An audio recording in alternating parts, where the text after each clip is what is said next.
March, former Pennsylvania Senator Rick Santorum was among the presidential or potential presidential candidates who spoke at that Iowa forum. Senator, nice to see you. Good morning.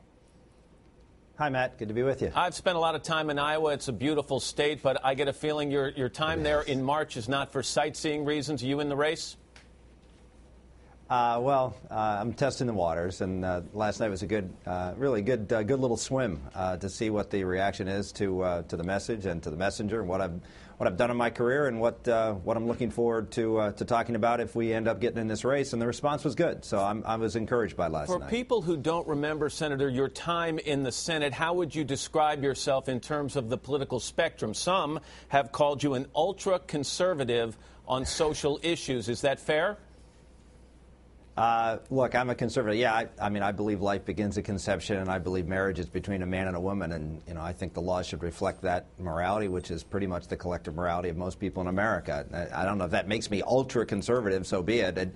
It makes me stand up for the values that I think built this country and made it strong. But it seems when you do stand up, you spend a lot of time talking about social issues, and I'm curious if you think that is the message people want to hear right now. In a recent NBC News Wall Street Journal poll, 65% of people said they are most likely to vote for a candidate in 2012 who is strong on the economy, on the deficit, on jobs, not social issues. That's not really what they're concerned about. So are you barking up the right tree?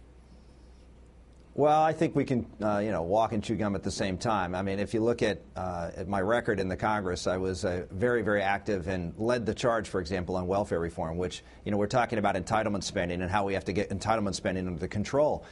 The only major entitlement that's ever been ended in American history is welfare reform, and I was the lead in the United States Senate. I actually helped craft that final bill and actually craft the original bill when I was in the House. So if you look at my record on health care, I ran my first race for the United States Senate against the author of the Clinton Care Bill and was very active on reforming Medicare and Medicaid, and was one of the few guys who actually had the courage to go out and talk about reforming the Social Security system. So if you look at my record, it's been strong on conservative limited government. It's been strong on pro-growth policies to try to get this economy going. So I've got a record that's comprehensive, as well as strong on national security. So we'll talk about all those things. How do you get out there and really get some attention? I mean, if you look at that, again, that recent polling has, I think 2% of respondents said that you would be their first choice as a candidate on the GOP side in 2012, far behind some of the frontrunners, people like Mike Huckabee, Newt Gingrich, Mitt Romney. How do you go out there and make waves? It's early, I understand that, but you've got a lot of ground to make up.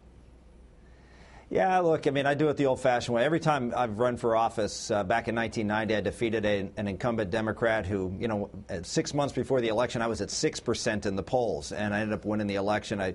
I defeated another incumbent because he didn't decide not to run, and 2 years later, and then defeated a third incumbent Democrat when I ran for the Senate. All of those races, I wasn't supposed to be in it. All those races, I was way behind at the beginning. What I did is I went out and I just worked hard, and that's what I believe in, and hopefully that'll play with the people of Iowa if we decide to do this thing. Sarah Palin is one of the potential candidates polling ahead of you right now, although she's not accepting a lot of the traditional invitations that are given out at this time of year for people thinking about running. At one time you said, quote, "I have a feeling she has some demands on her time, and a lot of them have financial benefit attached to them." What did you mean by that?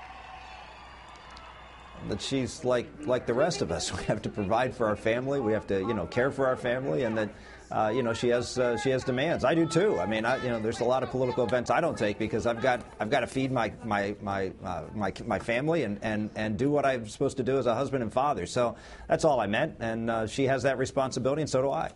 Rick Santorum. Senator, it's nice to have you with us. Good luck to you. Thanks, Matt. All right.